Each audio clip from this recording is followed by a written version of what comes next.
we need to talk about the remount of Guy Who Didn't Like Musicals because I am not okay after watching that. But firstly, my name's Shy. I talk about all things weird, wonderful, spooky, nerdy, and musical theatre. So if that sounds like a bit of you, then stick around. Stick around here, TikTok, Insta, wherever you want to. So I want to start by saying I'm a huge, huge Starkid fan. I have loved Team Starkid Productions since I was like, I want to say in high school, like going up to college, when like a VPM and a VPS, like all of that were like coming out. I loved it. I still to this day love when we get a new Starkid show, and getting a remount is very significant. Okay. So because we got a remount of a previous show, there's going to be comparisons. There's going to be people who are like, oh, well, I prefer the old choreography. Firstly, you do you. Secondly, Lauren directed this, and you can very much tell that it's a Lauren Lopez production. Okay. You can very much tell that Lauren did this. She put her whole like heart, soul, and everything else into it. As an OG Starkid member, she did an absolutely fantastic job. Um, were there changes? Yes. Were they welcome changes? Fuck yeah. So a lot of people played their characters differently, so they chose to say the lines slightly differently. They chose to belt a song slightly differently. Joey Richter played Ted the exact same. I have no notes. I have no notes. I love Joey so much. But he was like, well, yeah, this is how Ted is. Ted's an asshole, but you know, he's grieving and all of that. So he was dealing with that. He was processing a lot. So Ted's just going to stay the same well-rounded knob that he has always been. So one thing that I did not like, and this is a little nitpick, is Jeff. Jeff with short hair is still something I'm getting used to. Jeff with short hair in Guy is a bit jarring because it's like, dude, what happened to the hair? So for Mr. Davidson, he kept his normal hair. For Sam, it was just this dusty ass, like, shake and go Party City wig. And yeah, the same with McNamara, except with McNamara, like, he was wearing a hat and it was in a ponytail, so it wasn't as noticeable. But yeah, I don't know, it just took me out of it a little bit. But speaking of Jeff, like, the way that he chose to change up a little bit of, you know, the man that's in a hurry. Obviously, we see him in the coffee shop. The way he chooses to go, the sign's bullshit, and then repeat the line, which wasn't in previous. The way, I don't know, he made some really, really good choices when it came to Mr. Davidson, when it came to Sam, when it came to McNamara. I really, really liked it. Another person who made some changes, Jamie. Like, Jamie still had a similar voice playing Charlotte, but it was kind of softer, especially like in the phone call bit with Sam, where she's usually like, but you said, whereas she was more kind of like reserved in this, which I think she would be. She's been dealing with like her kind of crappy marriage to a guy who just won't commit to anything, you know, let alone doing what the counselor tells them to do. So I don't know. I really, really like the way she played it. And doing it softer then made the belty moments just hit so much different. Speaking of hitting different, can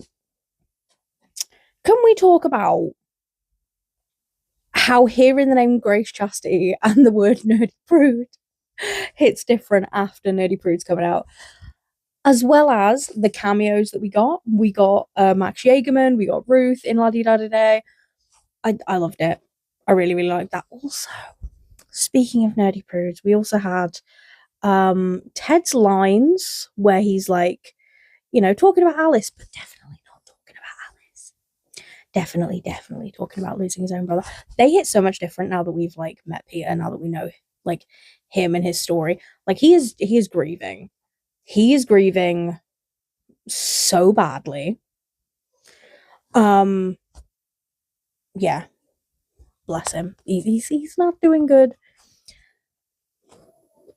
And yeah, I think it hits different when Emma's like, "Oh, you're such a creep." It's like, you're calling him a creep when he's literally just gone through loss. But anyway, so there were one big change. Will playing Higgins.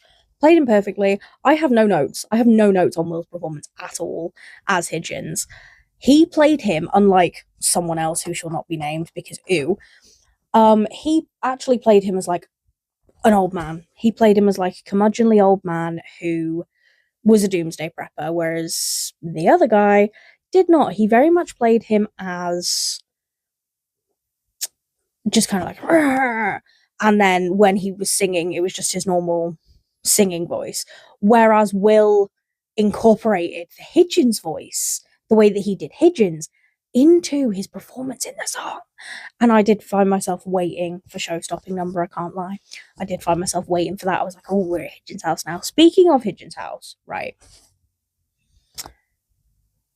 Having an actual set, having actual like a set to work off of, having a set for the coffee shop, having a set for the military base, like I know it's going to sound stupid, but actually having a piece of paper for Paul to hand Bill, game changing, absolutely game changing, because we had the physical props. We had like they had paper money. I also, yeah, I don't know. I just love how everyone's grown since the production. I love seeing how much everyone's changed because, like, obviously we know that John's vocals have improved vastly since Guy. Having that direct comparison, especially in Let It Out, oh my god, Let It Out was phenomenal. I loved it. I have no notes at all. Like, literally, my only note for the whole production is Jeff's wig. That's my whole note for the entire show. I think it was a brilliant, brilliant show. But yeah, John has, oh my god, his vocals in Let It Out, and not just that, the characterization of like the switching between like Paul, guy who didn't like musicals, Paul, and like this weird creature who's kind of like taking him over. Like, excuse me, like what do you mean? Like what? Where did this come from? Also, having the physical meteor and it being Pokey, it being Pokey's face, again hits different with the whole like Lords in Black, Nightmare Time. Like it hits different, and I love it. I think they said it really, really brilliantly. I think keeping the ending of like, you know, them bowing for a musical and Emma still like screaming, I think absolutely brilliant. And I don't know, I literally have no notes other than Jeff's wig, and then maybe just missing Kurt a little bit. But hey ho, we get to see him in Tomb Quest, and it's going to be brilliant. I really want to see other Starkid shows remounted. Like, I feel like now that they've done Guy, they could do Black Friday. They could do Black Friday and like make the sets a little bit better. They could, you know, now that Angela is more a part of Team Starkid, and now that we've seen what she can do in Cinderella's Castle and Nerdy Prudes, like, sky's the limit. Sky's the absolute limit. Yeah. I don't know. I just feel like also you could definitely have Will taking over a certain actor's role in that. You could have him as Ethan. I think that would be a really good characterization because he's kind of got like the tough guy thing, but he can play it with a little bit of like emotion and softness. I think that'd be really, really good. But anyway, which Starkid shows do you want to see remounted? Do you want to see some of like the OG ones, like Firebringer? Or are you wanting to see the more kind of recent ones, like the Hatchetfield series? But yeah, I would like to see all of them. All of them, please. Every single one. Remount that shit right now. But as always, I've been shy. I talk about everything nerdy, geeky, spooky, and musical theatre. And yeah, if you want to hang out here, then please do. I've got videos about Doctor Who. I will have more videos coming about like other stuff as well. More active on TikTok, more active on Instagram. So yeah, come and hang out in one of those places and, you know, have a good time. We can vibe.